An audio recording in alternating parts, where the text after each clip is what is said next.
Welcome to the All Jammed Up podcast presented to you by Music Never Stopped. Today is Monday, March 10th, and our guest today is Dan from Dan and the Fam. What are you doing, podcast for Lot? Yeah. Come be on a Lot podcast. Yeah, hell yeah, All Jammed Up. This dude's doing a podcast. If you want to be on some podcast, come give an interview. Hell yeah. All Alrighty, everybody, we are here with Dan from it's Dan and the Fam, right? It's Dan and the Fam. Okay, because the Instagram is Dan and the Fam Band, and I was like, is it the Fam Band or just the Fam? Funny story about that. There's a guy out there with the Instagram handle Dan and the Fam, and Okay. he's got like 3 posts from like 8 years ago. I've been hitting him up constantly, like, bro, I will buy this tag off of you. Just please respond. No response. He Ever. probably like doesn't even know his password to the Yeah. Instagram. So When I started the Dan and the Fam podcast, Band. I did the same thing. All Jammed Up is taken, so I had to do Oh. All Jammed Up Pod, and I think it was like a jelly or a jam, like that was all the it was like one post, and they never posted again. that's how it goes. You gotta, if you have an idea, just make the tag name. Yeah. Like, get the username. Hell yeah! So Dan is you were Dan, and I then am there's Dan. the Fam. That is the band. That is the band. How long have you guys been a band for? 3 years and some Okay. change. About like 3 years, 4 months now. Okay, so like 2022, kind of around there. Yeah, we like formed our first show is in 2021, but like in October. So you guys like a post-COVID project? Yes. Okay. And I used to play with the drummer in the band now. We used to be in this old project called Too Indecent back in the day. Shout out Too Indecent. It was like our college years project. We met Zeus, we'll call him, because there's like multiple Alexes, but formed a band with him. We disbanded and then came back together, and I was like, I want to start something new. I want to do something fresh, kind of like more improv driven. Yeah. And we were kind of like the main forces, and then just found other people to like get involved. Okay, that's cool. And what so go on. Let's back up a little bit. Where are you from originally? Virginia Beach. Okay, where'd you go to high school? First Colonial. What year did you graduate? 2011. Okay, so I'm from Chesapeake. Oh, I went to snap. Grassfield. Okay. Yeah, so you're a little. I was 2014, Dang. so you're a little older than me. I'm Yeah. trying to think. I got anyone some from- dust on my ears. I'm trying to think if I know anyone from First Colonial. I don't know. That's such a big area down there. There's so many. Just like soccer people, because I played True, soccer, so yeah. I know a lot of those dudes. We just interviewed Lewis yesterday, and he's about your age and went to Cox. Were you guys in the same circles at all? Not until college. I knew some people from Cox when I was in high school, but those were like rival high schools Yeah. in the day. But I went to JMU with Lewis's brother, Riley. Go Dukes. Yeah, and yeah, go Dukes. And so kind of got to like know some VB people in his Yeah. circle and stuff, and then later met Lewis like in college and stuff like that. Were you playing music at JMU? I was. Okay, Yeah. gotcha. And Well, kind of. I was producing rap beats. oh, Yeah, it I was might- very different. I might have to dig one of those up. Oh yeah, so that's how Too Indecent started. It was me and this other kid, Alex Bond. We met, and I just got some music audio equipment, and was like, I got Logic Pro. Like, let's have some Yeah, let's fun get in the after dorm it. room. So instead of like going out and partying, we would still be like doing stuff, but like making beats and like writing stuff over it. Man, we lived in Eagle Hall my freshman year, Oh snap! and we would just like get hammered in the dorms, and then just do like freestyle rappers, get all fucked up. Yes, Yeah, yes, same dude. shit, That's yeah. how it started, and it was super fun. And then we met Zeus, who was a townie at the time, just lived in Harrisonburg. Love Harrisonburg times. And yeah, dude, he was so welcoming. He was just like, yo, like, we want to see a rap show. And we would just like perform for him and his friends. And then he was like, I play drums, like, can I join? And we were like, okay, yeah, I play guitar. I've been playing guitar since I was 10. Let's do something like this. And we kind of morphed into this like hybrid, like hip hop blues rock group. Playing Thursday nights at Backcountry. Yeah, no. But yeah, we were actually, our first show was supposed to be at the Blue Nile, but it shut down and turned into the Golden Pony years Okay. later. But yeah, some good downtown. Is the Harrisonburg Golden shows. Pony? Is that the billiards one? The pool hall place? No, that's Gold Crown. Gold I Crown, believe. okay. I think you're right. Yeah. Yeah, Golden Pony is like this underground, a little seedy. Downtown? Yeah, Yeah, yeah, okay. right behind like the cop station. Yeah. yeah. That's funny. We just we went to see. We interviewed Wolf and Kendall Street when they did the Caverns show. Okay. So that was the first time I took her to JMU, and I was like, we got to go to Billy Jack's, get some sticky Yes, nugs. Yeah. dude. Oh, I love Billy Jacks. So you said you started playing when you were 10. Yes. What kind of got you like to pick up a guitar? School of Rock. School of Rock, The that movie, easy. hands down. I like saw the movie and was like, I need a guitar in my hands. You're like, I want to be Jack Black. Pretty much, yeah. And it's funny because like a Gibson SG has always been like my dream guitar since that movie because he had one. And like once I started the fam, I was like, I got to get an SG. Yeah. And I bought one for myself, and it was really nice. Hell yeah. But yeah, So Jack Black, you were like, is that kind of when you were like, I want to be in a rock and roll band too? Like, do you have that idea yet, or? definitely. I grew up on a lot of classic rock. My Okay. dad was like a big classic rock guy. So a lot of Led Zeppelin, a lot of Jimi Hendrix, Yep. a lot of stuff like that. And then it wasn't until college I kind of expanded my music listening taste a little bit, getting into hip hop, some indie music, even some like house music here and there. And it's funny, I was kind of a late bloomer to the jam scene. Yeah. Yeah, I like didn't get it for a long time. Like being a classic rock head, I was like, it's kind of slow. Like these Yeah. Grateful Dead songs, and like I don't understand the Fish lyrics and things like that. I still don't understand the Fish lyrics. And it's funny, like it took me like actually learning about the history of these Yeah. bands and like what they have done and like what they stood for at those times, and like learning about Gamehenge and like how incredibly nerdy it was, but still it's What's so Gamehenge? cool. You're lying. No. What? No. Gamehenge? I don't know what Gamehenge is. That is basically like Fish's whole like storyline that they created about this, like all these characters like McGrupp and like the Lizards all follow this like storyline that was created by Trey when he was in college. It was like his thesis, basically. Okay. So when they did like MSG 2 years ago, Mm-hmm. and it was like the Gamehenge set, those are all the Gamehenge songs played in succession to tell out the story in total or whatever. Okay. So- I'm new to Fish. So, Okay, yeah. and I'm not even trying to like butcher it because like I don't know it. I have a guitar player in our band that could tell you word Yeah. for word the whole history account of it all. Perfect. But I'm it's wild. I'm interviewing one of our friends soon, and she's like in a Fish cover band. She loves Fish. She's the one that's been like sending me Fish shows to listen to. Yeah, And I can't wait to get into that with her. definitely. Yeah. They can go on forever about it. Yeah, the Fish fans are something. It is wild. It's a Yeah. cult. It has Yeah. to be like, but it's a good one. You could say the same with the Dead. I feel like too. 100p. There's like it's just like two of the same things, but just so different. I feel like.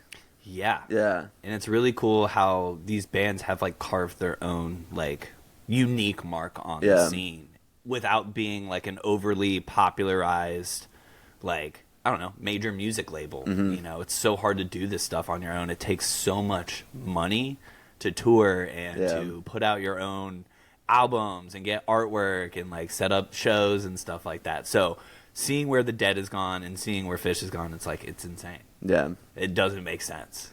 So is JMU? Is that when in college? Kind of when you got into the jam stuff? Actually, no. It was like right after college. We all moved to Richmond, Okay. doing the Two Indecent thing, Yep. and it was really cool. We were really like grassroots. We were young and hungry, just like playing open mics. And shout out Cary Street Open Mic. That was a special place. There was a lot of cool people rolling through there.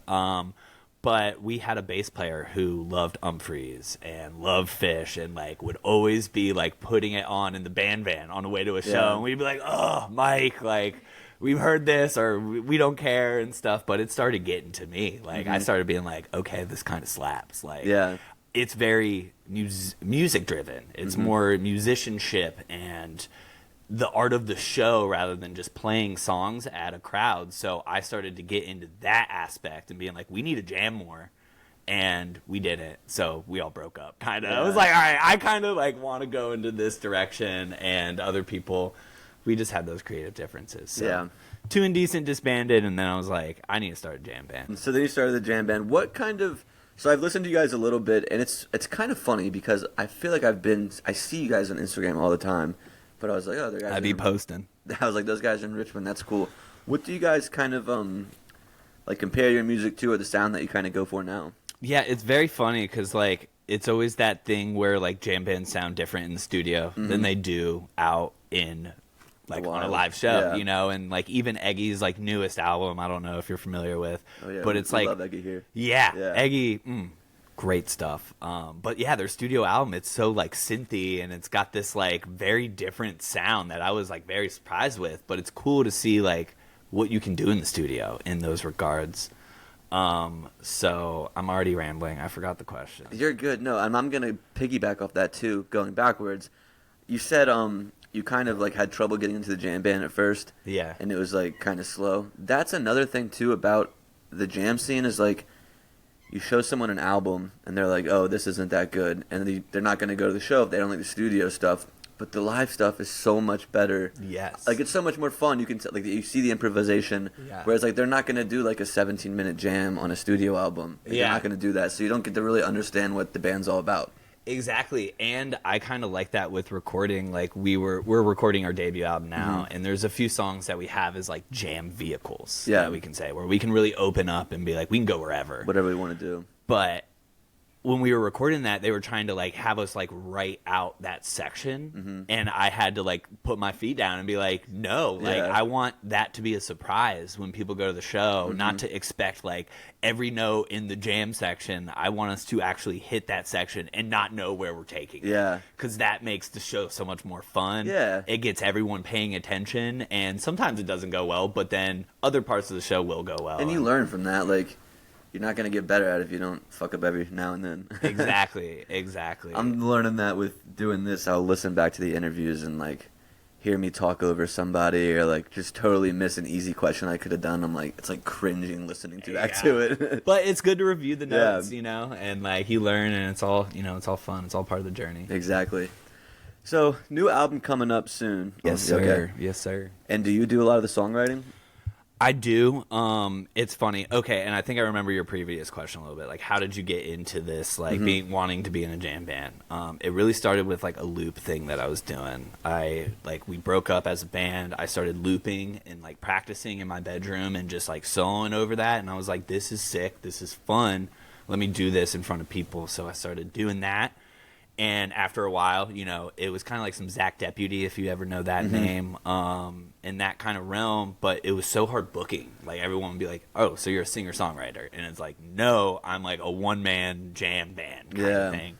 And I kind of... right, buddy. Yeah, right. So I would, like, kind of hit a plateau with that. And I was like, all right, I need musicians. I need a fam. Yeah. So like I hit up my boy Zeus. I was like, yo, I'm getting a project back together. It's like gonna be mainly improv based. Like, we have a show in a month. He was like, we have no songs. And I'm like, I have 2 jams that I've like written up, all instrumental, and I know like really like goal to write lyrics for this project. This was like, I just kind of want to be an instrumental like funk party band in a way. What is that? So you said like I have 2 jams written. What does that like really look like? Like, you're like, okay, we're going to be playing in this note for these 30 seconds. Like, how does that look like? So, okay, when I am talking like a written jam, it is more like a Jessica from the Allman Brothers. Okay. Like, that's a jam, you know? It jams, it goes in. There's probably sections that are a little bit more elongated live, but it's an instrumental piece, really. It's like a composition, and that's kind of what I meant. Like, I had these 2, like, compositions that, like, had A, B, C, and then, like, D parts, whatever. And then in between, like, we can, like, extend those or whatever we want to do. Yeah. And then it was like, all right, let's do, like, 4 or 5 covers and make those, like, 15 to 20 minutes. And I was like, let's see if this works. And we played a show, and we had like 3 rehearsals, and it was like, we're all like pretty talented. We also found a bass player on Craigslist. That was a Still whole in the band? He just left. He's going on a spiritual sabbatical like trip to the Bahamas, doing like a yoga retreat, and then also like traveling America for I don't know how long. So like we just had a send off. He was actually in the band that opened for Chemistry last night. Okay. Fancy something? Big Fancy, Big Fancy, okay. And his name was Grady Licious, and we love him, and we miss you, Grady. I know love you're you, still in Grady. Richmond, but you're leaving in like 2 weeks. But yeah. This one will come out. He'll still be here, I think, when this one comes out. Maybe. We love you, Grady. Yeah, but like we just threw it together like super simple. It was super like fast and loose, and we played a show, and it slayed. At least we had fun, and we were like, it was kind of like everyone was on their toes on stage, but like it made for a really fun show. And it kind of grew from there, and then, our drummer is very big into songwriting, very big into like studio writing stuff, so he started pressing me and being like, you gotta have lyrics, like you can sing, you gotta start writing, and now it's gotten into this like, okay, I'm like exploring a little bit more of that songwriting piece again, rather than just jams and good times, like trying to get a little bit more vulnerable or trying to like, you know, get a little bit more creative in what we're bringing to the table and stuff. Nice. Okay. Yeah. And so your drummer does some of the songwriting. You do some of the songwriting as well?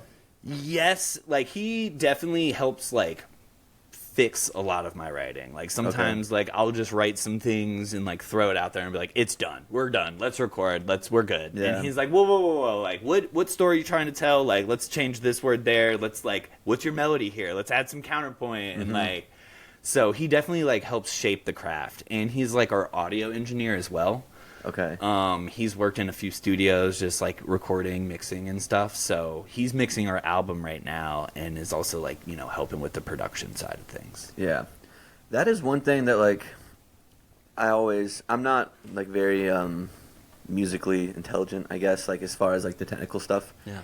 And I would love to just like sit in and watch like the whole process of writing a song. Like it's very intriguing to me. Like the message is usually pretty easy to get. Like, I wrote this song to convey this message. Yeah. But how you like came up with the words and decided to transition into this and that always just interests me so much. Yeah, and you can, you know, go about 1,000 different ways. The big thing for me is I don't like nail on the head songwriting so much, and I feel like that's really big with like, you know, TikTok and stuff now. Like people have an idea, they'll write like a 1.5-minute song and be like, this is my idea, this is what this is, and it's like, that's it. And it's like, I like the more complex, like, what the hell is this song about? Like the talking head style of writing, where it's like almost like a stream of consciousness, but it does fit the time period and like the way of thinking in that time too. Yeah. But you got to have a little bit of both. You get too abstract and like nobody understands it. You know? I love the Talking Heads. Same, dude. There's a cover band I saw one time, and they were a Talking Heads cover band, and the lead singer had a really bad stutter. Like, could barely, like, hey, guys, as soon as he starts singing, gone. Just, like, really? Crushed it, yeah. Really? Yeah, dude, that's crazy. Wild. I feel like I've heard, we might have saw this the other day on YouTube or something, but some kid, he had, like, autism, and he was, like, mute, like, wouldn't talk to his mom. And the doctor was like, try to start singing to him, because it's, like, a different part of your brain that works. So the kid would sing all day, but then like couldn't have a conversation once his mom started doing that. Oh my god! Isn't that crazy? That is wild. Yeah, and I don't know why I just thought of that, but no, I love music, dude. Yeah. I feel like there is some real like wizardry shit that goes on that like we can't even see. Like I'm kind of a hippie in some way, shape, or form, but like art, like the Dickies fit. Yeah, you know, artsy hippie, whatever, but. Like I don't know. I get like waver back and forth, but with music, I do believe there is like energy fields and some things that like can really like heal people. And 100%. I mean, if you think about it, like there's these 4 dudes on a stage plucking these things, making vibrations that are making you feel something. Yeah, like. You don't need to understand music. You don't need to know how it works. It's a feeling, yeah. You don't need to speak the language, you know. Sometimes I'm listening to like a lot of like Japanese, like 70s, like fusion jazz and stuff, and they're singing, and I'm just like, I don't know what they're saying, but I feel it. I was having that conversation literally last night. We were listening to some like South American like ska band or something, and we were like, what are they saying? And he was like, nobody knew, but we liked it. Like, it was still fresh and fun. Yeah. So you guys have big summer for you. You guys are playing the River Rock Festival. Yes, sir. Which they might as well change to the All Jammed Up Festival. Andy Frasco, Mountain Grass Unit, and you. So it's like 3 of my interviews. I know. Yeah, you should get free tickets at least. Seriously. You hearing me, Dominion? Free tickets. Yeah.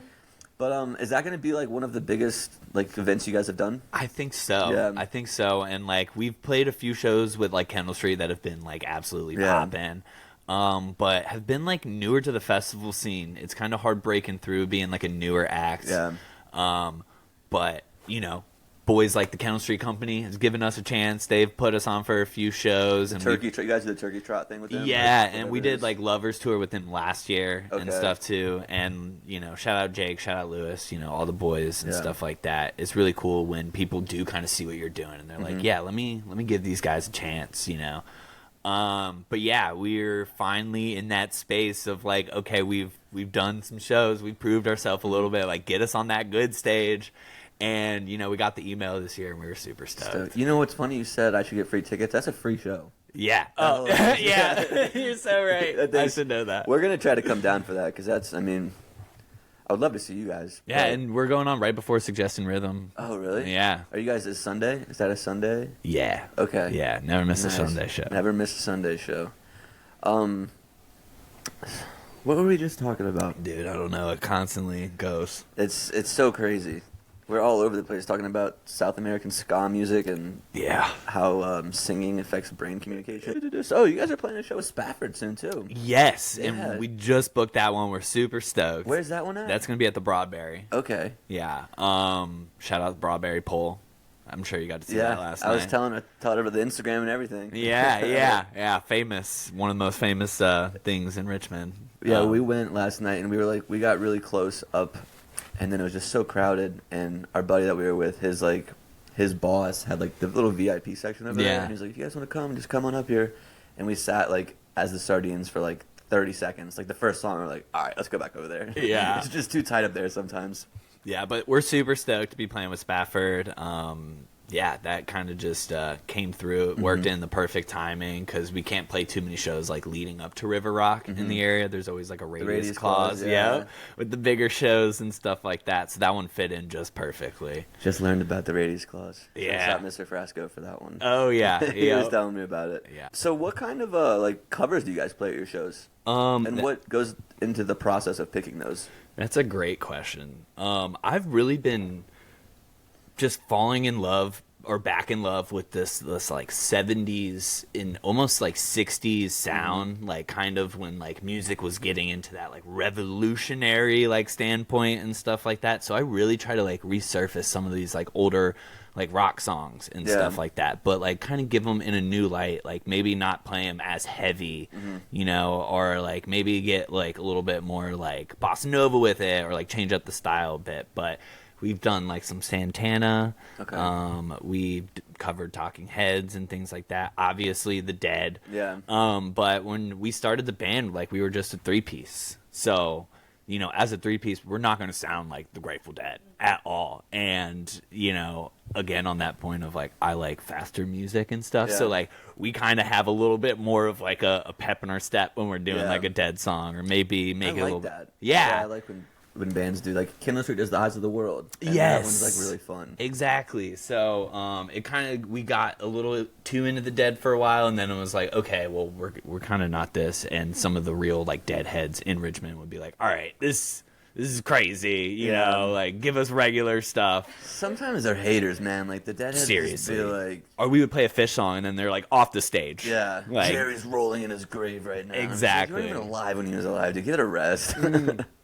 So going back to the Dead though, what, like, do you remember kind of what got you into that, or like what like, is there a certain song or a certain era or a certain show you listen to? It was honestly, it's gonna sound sad, but the Amazon documentary. Okay. Yeah. I watched that because, like, again, I'm a big, like, I kind of just need to understand it rather than just like get the music, because there's so much like Dead music out there, and like everyone's like, listen to a live show, and you're like, what show, you know, like Veneta 72 Oregon. Exactly. And so like after that documentary, I was like, well, damn, this is like a movement, and like I see like what Jerry was doing, and like how beautiful like this all was, and how they did not expect it to go anywhere like where it did. And so after seeing that, I was like, all right, well, I got to listen to Europe 72. I got to sit down and like, because that tour just seemed like magical, and like the whole Morning Dew and like the stories about that. And then after that, it was like, okay, let me go through like the discography, and like, and then I just like, you know, fell in love with it. And I know it's not the Dead, but like Dead and Co. At Lock-In a few years, like I think 2018 or 2019, they were playing there. And I was like, definitely tripping face when I saw it. But I was like, I completely get it now. Yeah. And, you know, it's not like the same, whatever. You know, some people are haters, some people are just like, whatever. I don't care. I thought it was a great show, and I really enjoyed it. And, you know, it's cool to like kind of see it go on. Yeah. You know, but you do wonder for like how long and how different it might get and stuff. So you have only seen them one time at Lock-In? Yeah. Yeah. Yeah. I'm like, I don't know. I think it's cool, but like, I'm also like, I loved it for Jerry. Yeah. I'll say it. And like, I saw it once, so I'm like, okay, I got that out of my system. Let me see like some of the newer and upcoming and different things that like I have not seen before, and that kind of goes against a lot of the jam code of conduct. There's no right way to do it. There's no right way to enjoy music, I'd say. Thank you for saying that. A lot of the internet feels differently, but Yeah, I think like the internet just likes to spew a lot of hate, and it's just a lot of people just going to talk into a void. And yeah, I feel like the key to making it in music nowadays is to just not have internet access. Yeah. I feel like that would make you so much more sane. Cause like people talk, and it's kind of crazy. there's just like people just get upset about like the dumbest shit ever. Yeah, Like, give it a rest. Who cares? exactly. Let's all love each other. Love and Yeah. light. Remember that. That is, yeah. You see that too, like the whole thing with like the dead and the jam scene is like, live music and love each other and be nice to each other. And you just go on like a Reddit thread and this guy's like, this dude's a douchebag. Fuck him. Yeah, yeah. It's crazy. It's like, how do we make this sports in an industry that was like not Yeah. that at all? Like, oh, but yeah, it's fun. I love it. So you just released a new song called Lapse, right? Yes. Yes. And I read you kind of had a paragraph about it on your Instagram, but I'd like to kind of just hear it from you, like what that song means to you and Definitely. everything that went into it. Yeah, that again, kind of going back to like experimenting with like getting a little bit more vulnerable in your songwriting. I wrote that song to my brother at the time when he has been struggling with like alcohol and other addictions like for most of his life, and we shared like a really big bond with music. And it's someone dealing with addiction, like it's hard to keep that relationship going on over the years. So like we spoke less and less, and this was kind of like a way of like getting to him in a way that like in a language that he kind of understands, because we shared a lot of that love for music. So I wrote that. He was still alive at the time. We would like play it out. I would share that song with him. He knew about it. And then August of last year, he passed away. He had a heart attack, and it was a very tragic loss. Our family was devastated, and it was very hard for me to like kind of continue on with music for a little bit, and just like be the entertainer that I am. I'm a very like happy-go-lucky guy. I don't take a lot of things too seriously, but then something like that hits you, and you're just kind of like, whoa, like, I don't care about posting about my next show or anything else, like, and you don't really know how to like, post about it either, because you're also like a band or like an entertainer. So like to also get like very like open and serious, it's like kind of weird sometimes. So I had to like take time away from a lot of that. Obviously, we still played a few shows here and there, but I just like had to get my own like inner workings out with that and deal and grief. And as time went on, I was able to share it. Yeah. I was like, okay, now the story's meant to be told. I'm like at a point where I can like talk about it. But it's weird, it's a song about like drug addiction and alcoholism and being in a jam band and being someone who loves to drink and have a good time. It's like there's part about that with me that I'm like, whoa, like what is my view on all this stuff now? And like, it's like, when that happens, it hits home. It's a little different. Exactly. And like just everything with like fentanyl nowadays and stuff like that, it's not like good, harmless fun anymore. Like things can get really serious really quick. Really fast, and, to like put something out there that kind of deals with that is always like weird. I'm like, I don't know how to talk about this without getting like, I don't want to get too preachy, because like, again, I, still have fun. I'm drinking a beer right now, talking about it, but it is one of those things that it's like, yeah, it's real.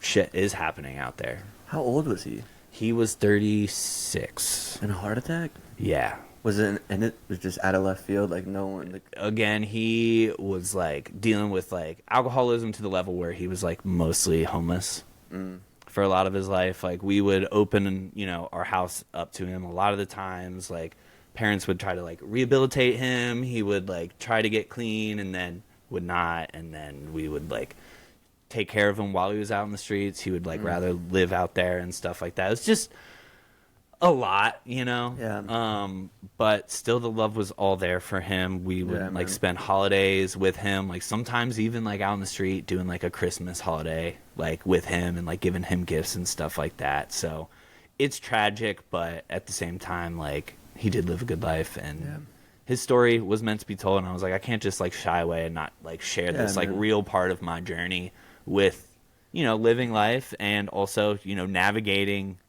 just, like, your view on a lot of things. Yeah, and I appreciate you. I know that's probably not super easy thing to talk about, but... Yeah, but I appreciate you asking, you know. I'm at the point where I'm ready to talk about it and stuff like that, and I don't subscribe to the idea of, like, hiding or pushing things under a rug, you know. I like to get it out and, like, actually, like, view what is going on, and, like, you know, people do die of drug overdoses and stuff. And I think, too, like, you said that it was kind of hard even writing that song, because it's like, well, where do I stand on this now? And if you are to just, like you said, sweep it under the rug, you don't get to have those discussions with yourself and, like, figure out what it means to you. Yes, definitely. Because, like, even, like, before this all happened, and, like, as we kind of started this band, we, you know, have played a few, like, local festivals and started having some fun at shows, you know, getting into a little, like, bit of cocaine and stuff like that, and, like, it can take over your life so easily. And it's kind of wild to, like, see that happening, not necessarily to you, but, like, people in the scene that have been in the scene longer than you and stuff like that, and you're just kind of like, I don't think I want this for myself, you know, but I want to still be in the scene because I love it, you know, but, like, how can I do this in a sustainable way that's, like, you know, actually still fun, but also taking care of yourself too, you know. And so, like, since all this stuff has happened, you know, I, you know, still party, but, like, I kind of try to choose the substances or things that are really gonna, like, enlighten me a little bit, like acid, shrooms, or things like that, or like weed, you know, everything in moderation. But in those senses, I'm not, like, waking up, like, hating myself the next day. You know, I'm learning a little bit more about myself, if anything. I feel like I used to, like, I would drink or do whatever, drink or do drugs, whatever I'm doing. I was like, I'm getting fucked up today. Like, and now it's more like, I'm gonna have a good time, or maybe, like, I'm just gonna enjoy this show. Like, I'm not doing it with the goal of, like, I'm getting fucked up today. And that's what it's all about, the Shouts out intention. JMU. Yeah, for real. You got to unlearn some of those habits over the years, but no, it's wild. Yeah, I went to JMU and then immediately moved to Richmond and lived in Scott's Addition, and, like, started my first job. I made, like, $40,000, and, like, coming out of college, I was like, I'm the richest guy in the world. I can get beers every night. Yeah. Oh man. So what do you like to do when you're not writing music, playing music? What do you like to do? What do I like to do? A lot of things. What am I doing? Mainly, like, emails and stuff. Like, trying to be your own, like, manager, booking agent / graphic designer / video editor and things. A lot of, like, my free time, besides, like, working occasionally, is emails. Booking, strategizing, trying to plan things, trying to corral, you know, creatives to, like, make a music video and stuff. But what do I like doing? I love being outside. This is gonna sound lame, I love exercising. I love a good sweat, a good jog. Haven't been doing much of that lately just because I've been so busy, but besides that, I used to love skating. So much. I don't do it that much anymore, just Real because. VB kid. Yeah, for real. Just because, like, I started doing music full time for a few years. Like, I left, like, a marketing job that I did in Seville, and when I did that, I was like, all right, now I can't be skating, like, breaking my hand, and, like, then now I'm, like, out of gigs for, like, 6 months and stuff. So were you pretty good?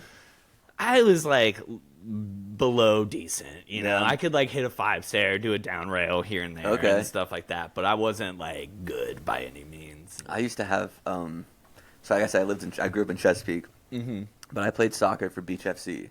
So I was, like, always in Virginia Beach, and, like, I would go, like, hang out with all those kids after the games and after practices, and I'm, like, 12 years old, and they all have, like, half pipes in their backyard and stuff, and I would, like, just longboard, and I was like, I can probably do this shit. And I try to drop in, just like just straight down. It's a young man's sport. You know, you gotta break a few bones and get used to it. But, like, when you're older, it's like, Do you know who Matt McCusker is? No.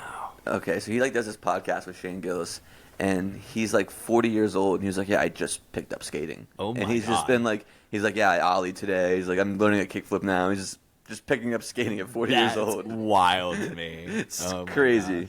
gosh. But besides that, I like to game a little bit just to like get my like as a true escape, you know, because like obviously you're always practicing your instrument when you're a musician and doing stuff. But like I like to do like some old school games like Pokemon Hell on yeah. the Game Boy Yeah. or like a racing game here and there. I Need like for to go, Speed? yeah, Yeah. some Gran Turismo. I like going fast. I used to rip Need for Speed like Carbon or something on my GameCube. And Oh, let's you go. could like get chased by the cops and then just like crash into things and it would fall over them. Yeah. Are you into film? I feel like all you musician guys are into film. Yes. Okay. And I've really started getting into it. I knew it. I knew I did this. It's so funny. I feel like growing up, I did not have the attention span for film, or at least I was like a very ADHD kid. And my parents just like were like, "Nah, he's fine. He doesn't need medication," and that's cool too. But I just would come out of a movie and be like, I had no idea what happened. Yeah. My brain was just elsewhere, and it's college. You do some media studies, you have a film class or two, Yeah. and then now you're looking at all these details, like the colors mean things, and like the blocking. And so now I love it. I can't get enough. What's your top 5 favorite movies? Oh, I can't. Honestly, my memory is so bad. I'll just name like my top 5 recent favorite movies. Okay, that's fair. Watched The Substance. That was pretty sick. Okay. That was wildly disturbing in a great way. I don't know if you heard of that one. She doesn't really like disturbing horror movies, so we stay away Okay, from those. I get that. You definitely don't want to watch it, but Demi Moore is great, and it's just a weird movie. Nosferatu. I've heard about that one, but I haven't seen it. That's another spooky one, right? It's like spooky in the way of like a old school film is. Okay. It's not like really jump scare, but It's like new. yes, It's new, okay. but it was based on like the 1929 like film of Dracula.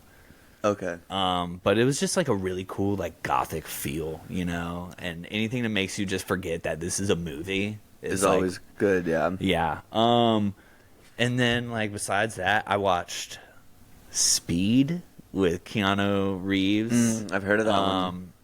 Just I'm just like throwing on random movies that I've like seen on TV and like perceived but not really watched. Yeah. And I'm having a blast. It's not a great movie by any means, but like the sun's out, I got my Saturday off. I'm like, we're gonna watch an old flick, and it's really cool seeing movies that were made before cell phones. Yeah. Like at first I used to kind of get annoyed and be like, this is kind of like, the dialogue's taking too long or stuff like that. But then you start to see like this pace of life or like how much more trouble people got into without cell phones. Yeah. Like there'd be so many tropes of like people getting locked in a closet or like a freezer. And it's like nowadays you'd be like, yo, I'm locked in the closet. Come get me out. But in those days it was just like all you had was a broom to like bang on the door. Dude, think about like in the 80s, even really in the 90s you probably could. I could just like come in here, steal all your shit, and then just drive to the next town over. And Yeah. like, you're never And then gonna- they're like, you're never going to see that man. We have no database yeah, system. it's for no that." idea. Who No. it is. He's like, he's a 5'10" white dude. It's like, all right, good Yeah. luck. And it really kind of just like, I don't know. Now older movies are kind of just like a magnifying glass into that way of life because I feel so far removed from it now, and like even kind of growing up half into technology and half out, like it's easy to forget like Google was made in 1998. Or Yeah. whatever. It's like, damn, I was born before that was even a thing, and now like where it is today. When the internet first came, though, I feel like it was the shit. Like Yeah. AIM, addicting games, mini clip. That's like, what I'm saying. yeah. And it like looked lame, but it was like cool because it Yeah. was just so like weird and different, and like it didn't mean anything yet. Did you have MySpace? I did. Dude, that shit was so fun. Like pimping Yeah. out your page and stuff. And like you were learning how to code. yeah, Like you pretty could much. actually edit the MySpace with like editing the code. Like It's that like was, all HTML and CSS, right? yes. Yeah. And that is like so cool to me versus like what it is now where they're just like changing the algorithm and you're like, what is this? Like why am I Yeah. being.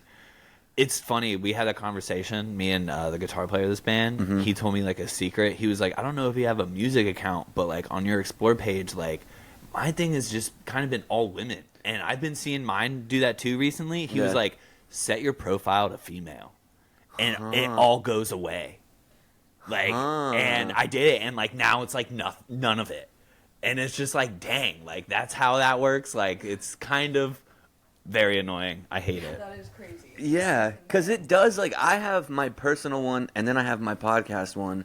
And, like, even right when I got my podcast one, I was like, I'm already seeing that. I haven't even, like, looked at anything It's yet. because it's, like, maybe it's because it's a business account, and then a lot of, like, the bots come for business accounts. A lot of, like, the community get, has like, DM this, and then that's where, like, the OnlyFans bots, like, flock to. I have this one girl that hits me up, like, once a week, and she's just like, haha, hey there, miss you so much. Why haven't you checked my page out yet? Yeah. And I'm like, who are you? And it's funny, Not a real too, person, obviously. when you, like, start having some posts like kind of do well in numbers on like a business account, not like your personal and stuff. Like after like 100+ likes, it all starts being bots. Like I haven't really had that experience yet. at least, or not like all bots, but like we had a post that like it was like our most like post whatever, and I was like, dang, this is doing numbers. It was a great picture, you know. Shout out playing with Kendall Street and taking a photo in the crowd, but. It was like after like 150 likes or whatever, like every like that came through, it was like all bots. Yeah. And I was like, this is so weird. Like it seems like this post is doing great, but it's just like fake people liking it. Isn't that like how because now like with the podcast I'm on social media all the time, like trying to post something every day. And you do get caught up in like, oh, look how many likes that got. Like, oh, yeah, I got you, and it shows the insights, and I'm like, oh, I got 16 followers off this one picture. And it's like, you know, again, it's like reviewing your notes. It's sometimes good to see like what is working and what isn't. But the thing that really does suck about social media, I think, is that it's so finicky. Like sometimes you could just post something on a day where it's like not a lot of something big in the news happened, and then now your post is like not getting shared at all and stuff. So I like to post things and then turn off my phone, or like put down the app, start playing guitar, and just not even like look at it until like 3 days later, and you're like, okay, cool, this is what it is. Let me respond to some comments. To treat it like office hours now, rather than being on it all the time. Yeah, I need to do that, like, because I still have like a 9 to 5, and I work from home, so like, nice. And I'm not a very disciplined person, so like some days I'll just like don't really do all that much, and I'm just like, need to make a clip for social media or something. I'm just like, I need to like just plan like an hour a day where I do all that.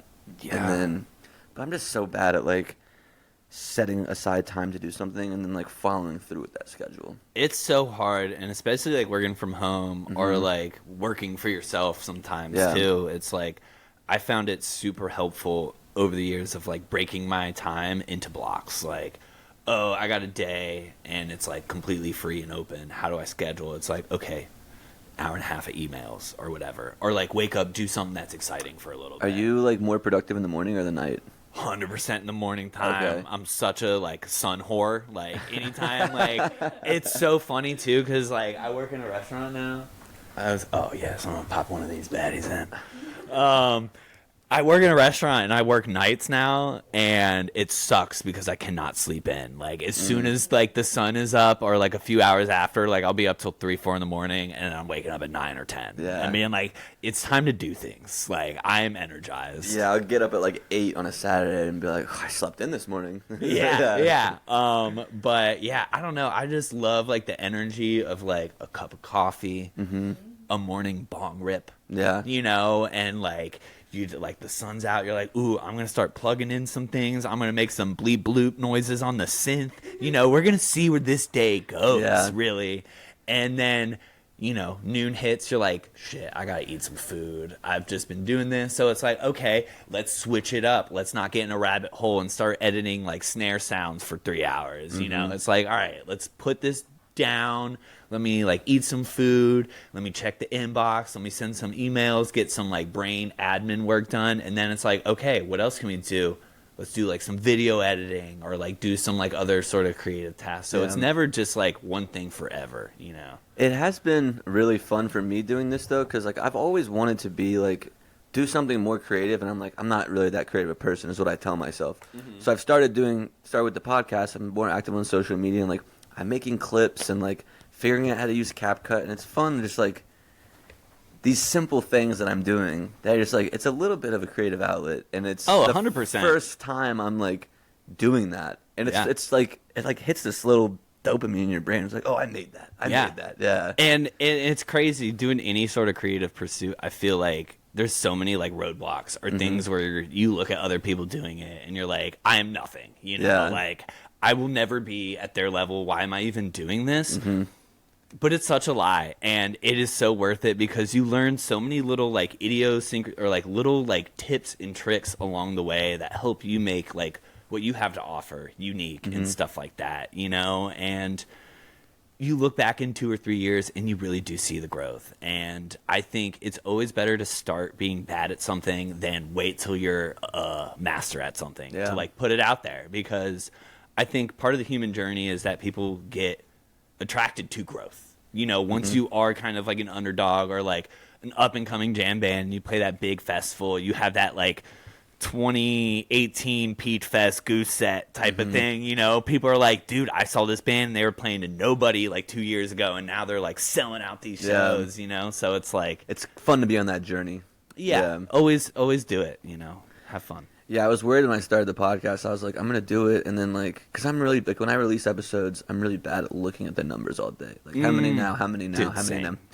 And I was really worried when I first started. I was like, I'm going to do, like, 10 episodes, and my numbers aren't going to be good enough. And, like, I'm just going to be like, why am I doing this? And I, like, had that fear that I would have that thought. Yeah. And I haven't at all since it's been Really? so fun doing it. And, like I said, at first I was really, like, strung up on the numbers. And now I'm just like, if 2 people listen to it, like, this is still fun hanging out and getting to know about you. Like, exactly, fuck the dude. Like, you're numbers. getting to meet Andy Frasco. Yeah. You're getting to hang out with like cool people and like actually make a connection and like maybe see them in a crowd at a festival and they're like, "Yo, like, what's up, dude?" Like, I was telling you, man. Like, we got all fucked up last night, and I've been like, I'm not really hungover, but just like tired because we were up so late, and I was kind of like, oh man, I don't even know if I want to feel like doing this interview. And like, as soon as we started it, I was just like, this is why I did. This is why I came. It's so fun.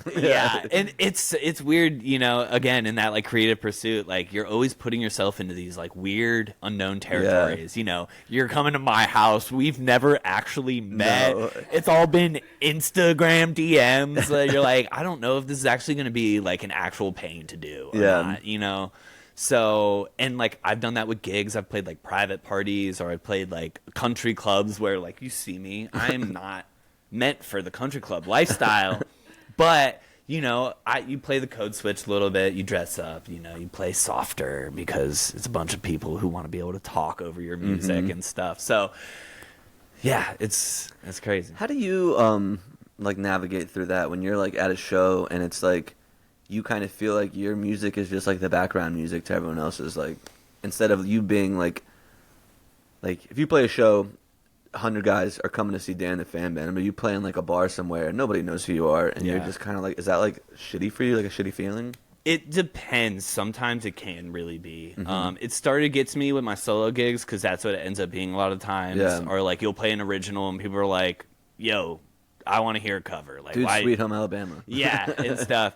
And sometimes it can get to me, but then sometimes like places will just kind of like let you do whatever, and they don't give you like guidelines. They're not like, hey, you need to play really quietly. It's like an outdoor whatever brewery. Yeah, like a brewery or and something. you're like, all right, I'm gonna kind of just cook and look up and see if like anyone's getting what I'm doing. Now on the other end, when you're somewhere like that and then someone's just like, yo, what? And they just like kind of groove, that's probably like, hell, makes like, it worth fishing, like, it I got every one. time. Yeah, and it's like really cool to like have that experience and stuff. And with the band, what I have like really tried to instill with like all the boys that I play with and stuff like that is like when we played this with like one show when we first started out, and there was like maybe 4 or 5 people in the crowd. Yeah. And I did this thing on stage where I was like, fuck it, I'm gonna turn around. I'm not gonna look out to stage. I'm not singing. We're gonna jam.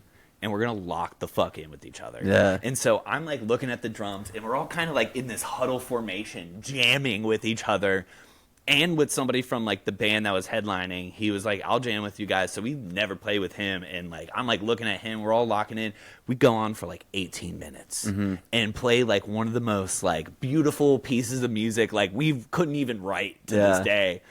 And it really goes to show, it's like, dude, you really like closing your eyes or like looking away and really just locking in will always produce a better result than like, oh, there should have been more people here. Yeah. You know, and like it sucks. It's hard to compete with shows going on. Sometimes there's like 4 jam bands in the same city. Yeah, it's one such a night. music city too here, so Yeah, but having those moments to where you're like, it's not about the environment. We make the environment happen, and the more you put your blinders on and just like do what you love, it will grow. People will start to be like, damn, that was sick. More people need to be back for the next one and stuff. oh yeah. Yeah. So a lot of people on this pod are the people that listen are a lot of Virginia Beach 757 guys, because that's where all my friends are. So Saw. so let's get nostalgic. All right. What'd you do when you were a kid? You going to Ocean Breeze, going to the beach? What were you doing? We did this thing called Dawn Patrol. Okay. At least when I was in like high school and stuff like that. Surfing before class. Yeah, a little bit of Dawn Patrol. The sun's rising. We would all hit Smoking weed, getting Hardee's. a little bit of that. Yeah. Yeah, we would go to Crow Tent. Dude, I used to love some Hardy's sweet tea before. Dude, if I drink a Hardee's sweet, I love it. It tastes so good. I get heart palpitations. Yeah, now I can't do it. Yeah, like Now I'll I'm getting actually old. get heart palpitations. I know. But besides that, we had a cul-de-sac growing up and stuff. Okay, so that is the shit. Yeah. We would always like skate or like set up some ramps and like be like ollieing over backpacks or like doing like just dumb kid shit. Yeah, we were always trying to like prank people, like throwing eggs at cars. I think my buddy shit in a bag one time and put it like in between somebody's windshield wipers. Just like sick shit. You're always the worst at that age. Yeah. But you got to learn somehow. I did learn like those like little glass stink bombs. Yes. Yeah.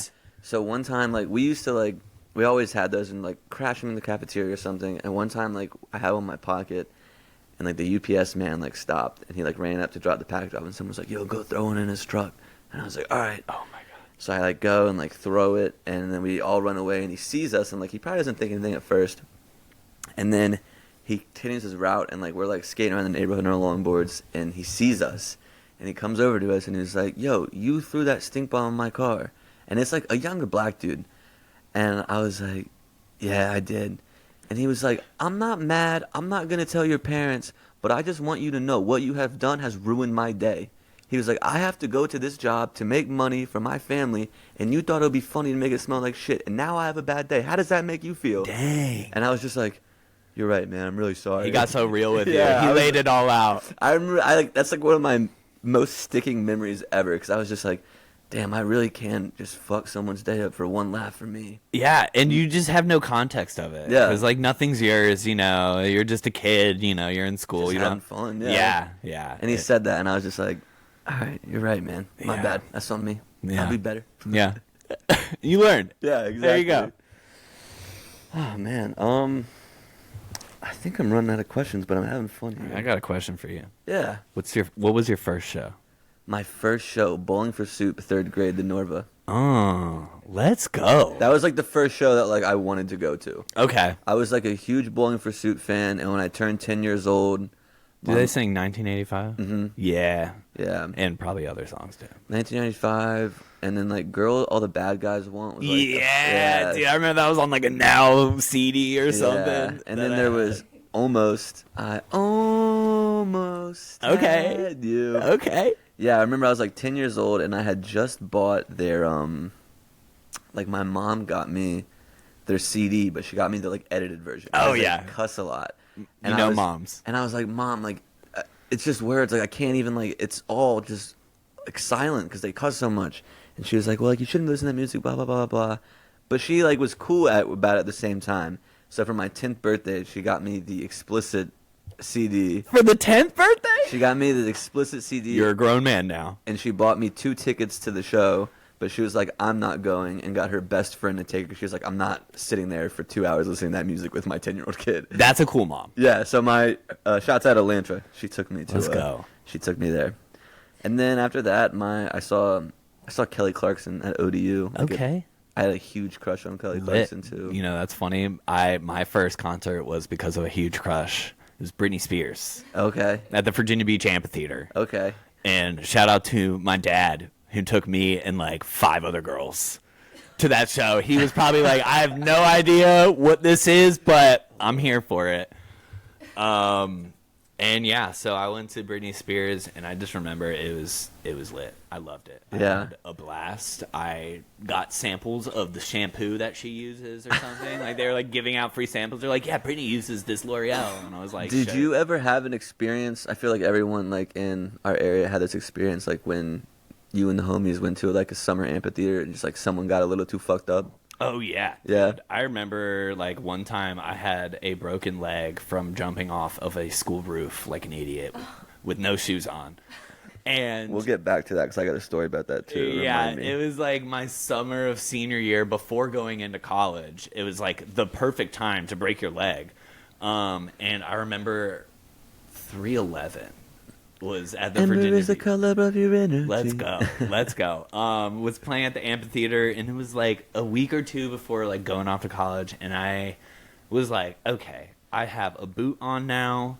I can manage this. I am going to this concert, and I'm gonna have a little fun before I go to college. Yeah. You're 18. Fast forward, 21, whatever, but yeah, we're having fun, and then I'm like hobbling around on this boot later on, and like it is getting hard for me to walk up hills. I was the one who made a fool out of myself. I'll just put it there. But besides that, most of my friends were pretty good. Yeah. Like we kept a good buddy system, at least in my like. I got kicked out for using a fake ID when I was like 19. Ooh. As soon as I got to the show. It was Dang. Fall Out Boy. I was opening for Wiz Khalifa. I actually just told the story the other day on the podcast, so Hey, it's all good. yeah. But I had a fake ID, bought my beer. The lady had no issues with it. Walking to the back of the lawn, and security's like, "You're not 21." And I was like, "I just got this lady. Like, get out of here." She's like, "Let me see your IDs." It was me and my buddy, and my buddy had his older brother's old ID, so it was a Yeah. legit Virginia ID. And I have like this Chinese New Jersey ID. Oh man, Like a sticker on like it's a always card. from New Jersey. Yeah, and she was just like, "Come with me," and I was like, "Damn it!" Dang. But the school roof thing. So my friend, he lived like across the street from Grasswood Elementary, like in Deep Okay. Creek, and we were maybe like 14, if that, maybe like 13, and we wanted to go on top of Grasswood Elementary. Yeah, you and, got it. And he was like, "We can go to the playground and like stack all the things and then get up. I've done it before." And I was like, "Okay, let's do it." And for some reason, it was like we did this on like the windiest day ever. Like it was so windy. So me, him, and his girlfriend at the time all climb on the roof. We're up on the roof, like walking around. It was really cool. Like there was so many glass windows, you could like see in different places. And when you're 12, 13, that was really cool. Yeah. And then like we go to get down, and we see two cops like come through the school parking lot. So we're like, "Oh, get down." So they lay down, and like, we lay down, and like the cops kind of patrol, look around. They finally leave. I jump off the roof. My buddy jumps off the roof, and then his girlfriend starts like screaming. She's like afraid to jump off the roof and starts like, "Help us!" And we're like, "No, we got you, we got you." Yeah. And she was like screaming. Cops come back, take us all home. My mom had just gotten LASIK eye surgery, so she had like patches over her eyes, couldn't see, and get dropped off by the cops. And she's like, "What's going on? What's going on?" And I was like, "The cops are here." I was climbing on top of Grasswood Elementary. I bet now she's regretting that explicit Bowling for Soup album. She's like, "Oh, I should have never got that." You know what's funny too is they went to a concert that night, and I was really excited for it, and I didn't get to go because they were like, "You're not going." They dropped me off at my aunt's and like brought my uncle with them instead. And I want to say it was Matchbox 20, and I was like, I love Matchbox 20, Yeah. and I want to say that's who it was, but I can't really remember. Dang. What's been your favorite show? My favorite show. Okay. So there's a few of those. I will say I saw Mild Life at Halloween this year. Dude. You see Parcells got announced for Halloween today. I did not, but Yeah. I love Mild Life. Mild And Life is- Australia. Shout out Australia. They got something in the water there. Yeah, they're on fire over there. But that was probably one of my favorite shows. Mild Life, Billy Strings, New Year's, this year. I think when we saw Eggy and Daniel Donato, that was that because we went for Donato and then Eggy opened, and then like I was like, holy shit, these guys are. Both those bands have Yeah. like blown me away. Yeah, they're I so got to see good. Donato. Yeah, like. What's and- your favorite show? I just totally cut you off. What are you saying? I'm Oh no, sorry. you're good. It was a recent one. I saw Gizzard King Gizzard. Oh Lizard yeah, Wizard. that's on our list. Yeah, and I had no idea what to expect. I've kind of like listened to them throughout the years and stuff. Love their like. But new the album. studio doesn't do justice. I mean, I love it, but some of their songs, it's like every album's different. Yeah. You know? Some of you got slow songs, you got fun songs, you got crazy heavy music Mm-hmm. and stuff. And I was like, I have no idea what to expect, and I kind of love that. You know, Yeah. going into a show, I'm like, I have no idea for the what best. hits, whatever. Yeah. They come out and they got their like rave thing going on. All four of them are at this desk, and I forget they call it some sort of name, but they name this like desk machine thing, and they're all in their like synths, and they're like doing the silver chord intro or whatever. And I'm like, I love it. Yeah. And they are transitioning from like rave into like house music into like heavy metal into like beautiful, like just, it was so sick. Yeah. And I had no idea what to expect. And after I saw that, I was like, this is this is that new like feeling of like a band really like upping the game. Mm-hmm. And they're like, yeah, free live streams all tour, like just how they're doing things and like releasing their music. It just feels so like cool to me. Where did you see them? Browns Island. Okay. They've been. So used to live here. I lived here. I moved like in July of 2020. But when I lived here, there wasn't like Browns Island putting on shows like they are now. You guys are getting some good guys coming through. We saw Sierra Farrell's coming this summer. Yeah. And then there was, the River Rock Festival. Yeah. Jam packed. Who's on that one? This year, Dogs I in think a Pile. Yes, Kendall Yeah. Street. Kendall Street. Lotus, who I have Lotus. not seen and I really want to see. They're good. I've seen them. I like a good, They're funky. Yeah, Yeah. exactly. I think Moon Taxi and Spafford will be Okay. back here for that. Nice. It's So good. that show with Spafford is here? Wait, what's up? The one you're playing with Spafford, yeah, that's here? yeah, Okay. yeah. Nice. You guys have any plans to come to Asheville, North Carolina? Yes. Yeah? Definitely want to. We were gonna play a brewery, which I'm forgetting the name of now. Highland Brewery, I think it's called, or like Yeah. Highwire? There is Highland. I think Highland's one too. maybe, I don't know. But we were gonna go, and then we got hit up for like a festival at Alder Creek Farm, which is like kind of like a heady rite of passage. You have to get invited to play. They don't Okay. like, their tickets aren't public. You have to like be a farm member to like. It's very just like cool Yeah. people. They built Yeah. it. They're all woodworkers. They built this like huge thing. So we're like, we got to play this. So I'm trying to go back to Asheville, but I also know like, how has Asheville been? Like, So how have you been doing since all that stuff has happened? funny story. We moved there. So we were living in St. Pete, and we had planned to move to Asheville. And then the day we were supposed to move up there is when Helene hit. Oh my gosh. And it hit in St. Pete pretty hard. Yeah. And then it hit Nashville. So we were kind of like, just like, and then she started work Monday. And the storm, Friday, my first shift was that Monday. Oh my in gosh. Asheville. and then like we had stress. I'm stressed. Yeah, and like we were like, okay, this is about to be an expensive few months. We had saved a bunch of money for the move, but like, it goes quick after a natural disaster. Yeah. So it was kind of hard. Like we got an Airbnb, and luckily, really nice lady, she hooked us up. But so we were there, and then I think Asheville itself is pretty good. It's pretty back to normal, or I don't think it's back to normal, but it's doing good. It's doing rebuilding, yeah. good. The surrounding areas, I travel a bit for work. I like cover a territory, and there's some of the surrounding areas that like they're not getting the same support, I would imagine. Yeah. Like we went to go to a hike maybe 2 months ago. 2 months ago, probably. It was like a nice day. Like, let's go to this hike, and you have to go through this little town called like Burnsville or something. And what was it? Bernardsville. So we're going through it, and the like National Guard is there, and like this is like still like months after. Oh my gosh. And like roads are like washed away, and we just like turned around. We were like, we don't need to go like kick Yeah. up all this dust and stuff. Yeah. So you see some of that, but I think for the Dang. most part, like Asheville seems to be rebuilt pretty well. Yeah. The River Arts District. Have you been to Asheville? I have. a Okay, few so like the times. River Arts District. Yeah. That whole place is like still kind of. They're just like dirt and sludge everywhere, you know, and you can't like Yeah. just really clean that up. Definitely. So they're doing a bunch of stuff still, but it does seem like it's better. It's hard. Yeah, we're definitely trying to go back there either like second half of 2025 or Mm-hmm. 2026. I know we got this album kind of like sticking a little bit locally until that's like finally wrapped up, and then getting out there. But would definitely like love, like, I know the One Stop. Yeah, It's the out One Stop. there. They got a few breweries that are always good. One Road Brewing. Yes, sir. Yes, sir. So yeah, I definitely want to go back. It's hard though. It's hard to venture out. Yeah, and I know that's like kind of a hike too for like one show. So you probably want to try to get like, can we do a show here and a show halfway there, like in Raleigh, and then hit Asheville and come back. So we're making some money at least.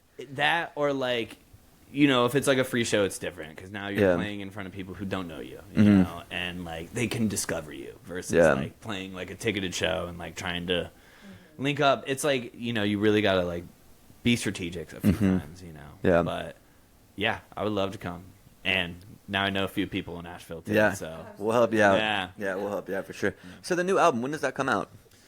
yeah, that's a good question. Okay. We're actually, like, after this interview, I'm going straight to the drummer's house to like do some mixing on it. We're perfecting it a little bit. Yeah. He's a bit of a perfectionist, and I'm like, it's ready, let's go. Yeah. You know, but It's probably good to have that yin and yang though, kind of. it is, Yeah. and we did decide to do it in-house just because I have a lot of ideas. I'm like, yo, add phaser to these cymbals, or like, let's chop this up and add this like sound, or like, you know. And when you're in a studio, like, that's not really easy to do unless you have a really big budget. Yeah. So we're kind of doing it in-house, so it's taking a little bit longer, but the way I'm kind of going about it, and it's a little of like how Kennel Street kind of did things, is like releasing things a little bit like leading up to it, Yeah. like monthly. They did a single like every Every month month, last yeah. year, which is like very impressive and so hard to do while you're also promoting shows and stuff like that. But I think, you know, we got like some singles. We're kind of just getting buzzed, doing some interviews like this. We got a music video coming out. We got a beer release. Ooh, music happening. videos. Yeah, music videos. We got a Swamp Daddy beer release happening in Virginia Beach. What brewery is that with? Back Bay Okay, Brewing. yeah. And that's going to be like our next single and stuff coming out. So yeah, just like, you know, trying to keep it exciting while we're like waiting for the final finished product. So my girlfriend and I, we're a music video family. Oh yeah. We love watching music videos. Okay. Just getting stoned and just like going through a cycle, watching them late at night. Tell me a couple of your favorite music videos, and then like the process of like getting that all set up for you. Like, do your music videos, are they like telling a story, or is it just kind of like, here's us playing? Yeah, those are great questions. Okay. So I'll start with the last I one. did like 7 in once. Yeah, that's how we do things. But yeah, so our music videos kind of in the past have always told some sort of a story.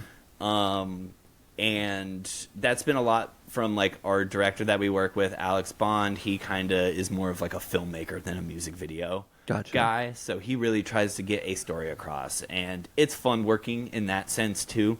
But sometimes telling a story can take a long time. Yeah. And it takes a lot of filming, and then you need actors and all this other stuff.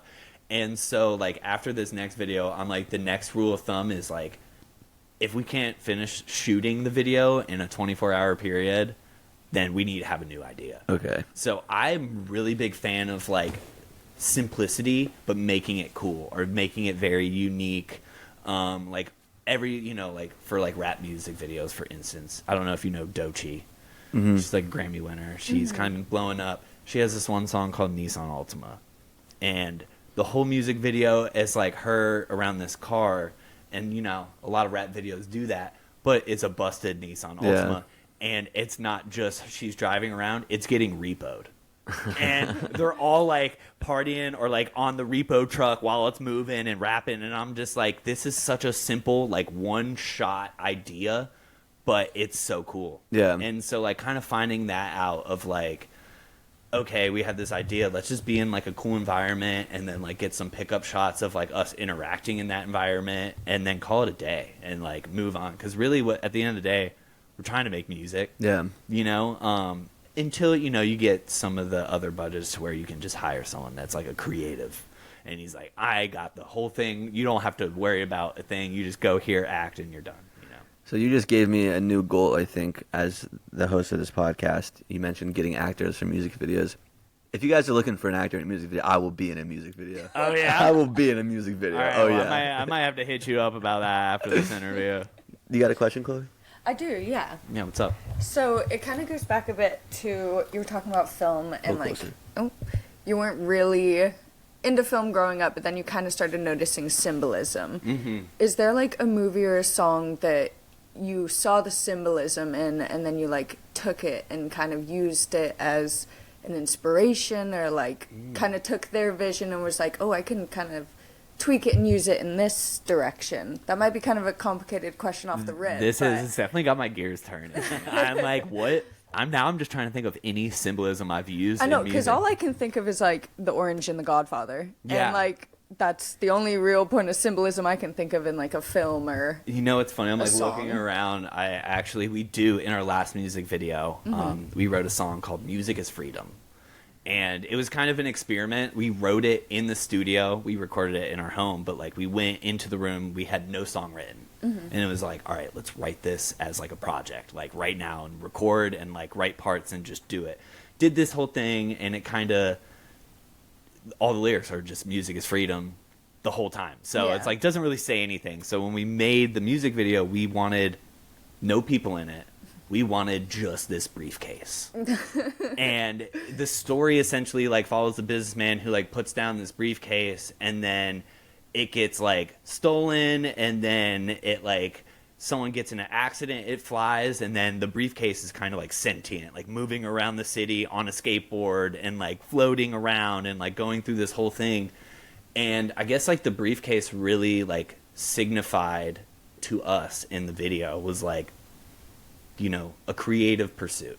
Like you have this idea and you're holding it close, it's locked, you know, but you're also trying to get that idea out. Yeah. And when you do that, it goes through so many different hands.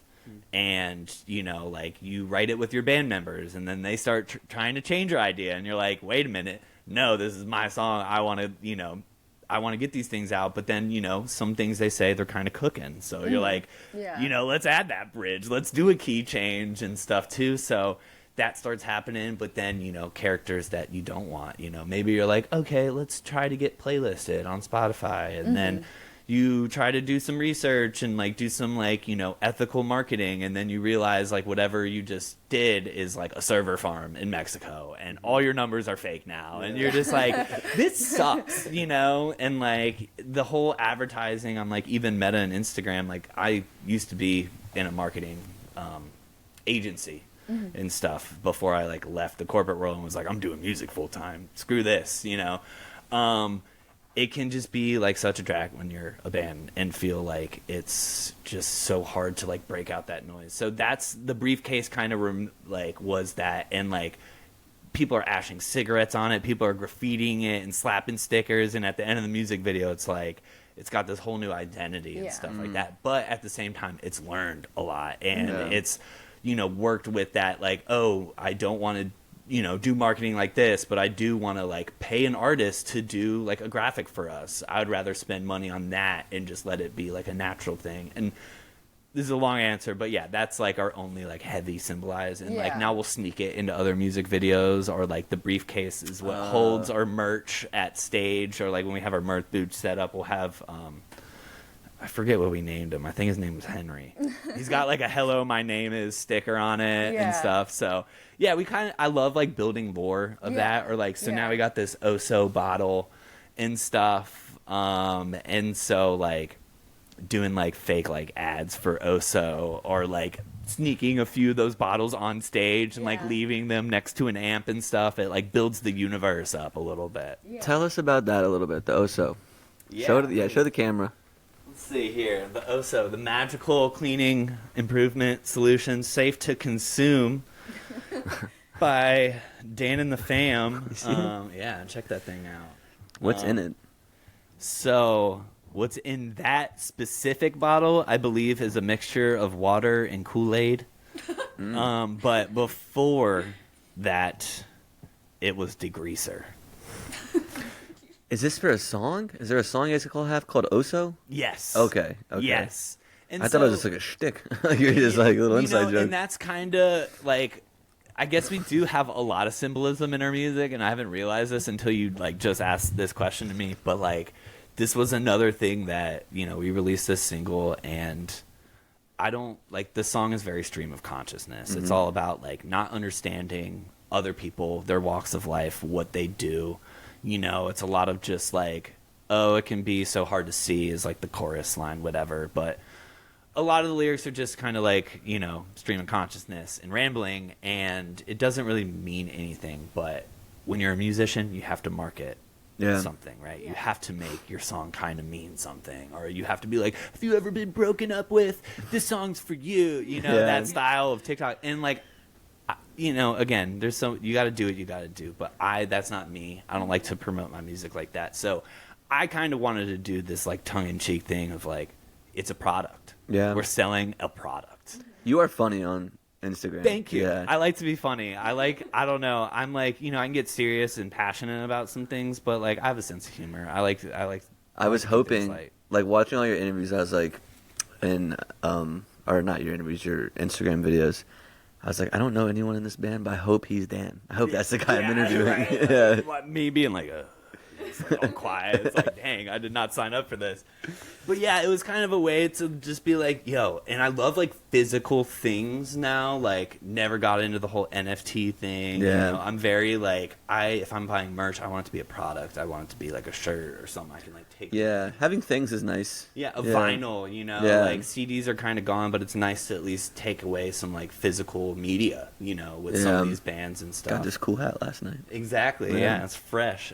So yeah, we started with this, and like I made this sticker, and I found a purple bottle, and we were like, yeah, let's do everything purple. Like that's gonna be the color scheme. So we bought up some of these bottles in Walmart, and I'm like peeling the sticker with alcohol, like a madman, and then like. Is the band like all into on the jokes, or they're like, fuck yeah, we love that? Are they just like, whatever, man, just make music? A lot of how it works is I am like gearing all these ideas out like 6 days out of the week, and then we have our weekly rehearsal, and sometimes before a rehearsal I'll make a PowerPoint and I'll sit the band down, and I will run through like a creative idea of like, this is Oso, and I'm like pitching the band and getting them I like love that, stoked, you know, and then they're like, I don't get it, I love it, you know, or they're like giving me ideas of like, what if it did this, and then I'm like, yes, writing that down, you know.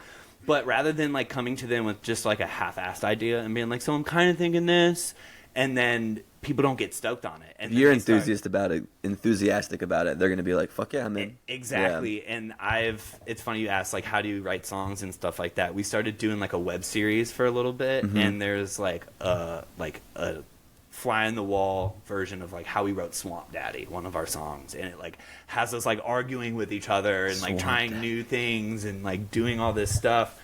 And it's like the same way with like bringing a new song to people. It's like sometimes like when I've kind of been like, oh, I have this lick, let's see where it goes, and then it's like we all just start doing nothing, you know, versus of like, I wrote this song, I have like a verse and a chorus, but I do need help like finishing it out and adding new things. Then like I'll bring it to them, and they're like, yeah, this slaps, like we got you. And then Zeus is like on the beat, and like I don't know, working I'm sure for them too, like when you're like, this is what I've done, this is what I need from you guys too, it's so much better than being like, hey guys, maybe we could like try to write this song together. It's like, hey, I did this, I need you to do this now. Exactly. That makes things easier for everybody. Yeah. And I didn't want to be like that at first, because I wanted to be like open and like hear everyone out, but it does, like some people just like direction a little bit, you know. I think we all do. We just sometimes are afraid that it like is mean or aggressive. Yeah. Whereas like if you just speak directly to someone, or like, hey, this is what I want and how I want it, more than likely they're gonna appreciate it, rather than be like, well, I don't really know what I want, or like, I'm not sure where I want to go for dinner tonight. It's like, I want fucking a cheeseburger tonight, so here's your two options. We'll go to one of those. Yeah. And it's, you know, we're all grown men, and we're all musicians and creatives, so like egos can get in the way sometimes, and there's been times where, you know, I'm Dan, you're the fam, all right? Yeah, exactly. Like, it can be, like, a little bit of, like, well, I need this. And you guys have to do this. But, like, for the most part, we are very open. And we've had times where, you know, tensions have gotten a little high. And I've realized that. And, like, rather than just try to, like, rough it through, you know, like, some weeks I'll be like, all right, boys, we're rehearsing outside of the band room. We're not rehearsing. We're going to go. So you guys rehearse back there? We used to, and now we're doing it at our guitar player's house because he's got a slightly bigger room. Okay. And he's got like an X32 with like the in-ear setup and stuff. But yeah, sometimes it would be like, all right, we're gonna just get a beer together and like actually like chat because we're all boys, and like that comes first. Yeah. And like it's really weird mixing business with friends. A lot of people are like, don't ever do it. I love it, but at the same time, I always put my boys first over the business because like we're not making that much money. Yeah. It's not that serious, and like these friendships and relationships are way more important to me. So like when that has been taken care of, then writing music and doing anything is easy.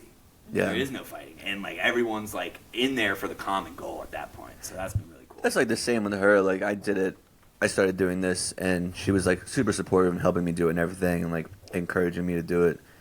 And it's kind of like a thing we do together. So I was like, what can I do to like get you involved? So we do like a Chloe's Corner on Thursdays. Or like, okay. He basically just lets me ramble. Yeah, pretty much, yeah. Pick topics. That's so fun, though. And then like gave her access to the social media. And I'm like, hey, go make a post today. I don't want to make a post today. You go do it. You gotta tell the difference between when it's me posting and when it's Yeah. I'll have like a little raccoon in the corner or something and like a frog over here. Oh. And I just have white font. I mean, there's no creativity. It's just like, follow me. This is what's happening. Yeah.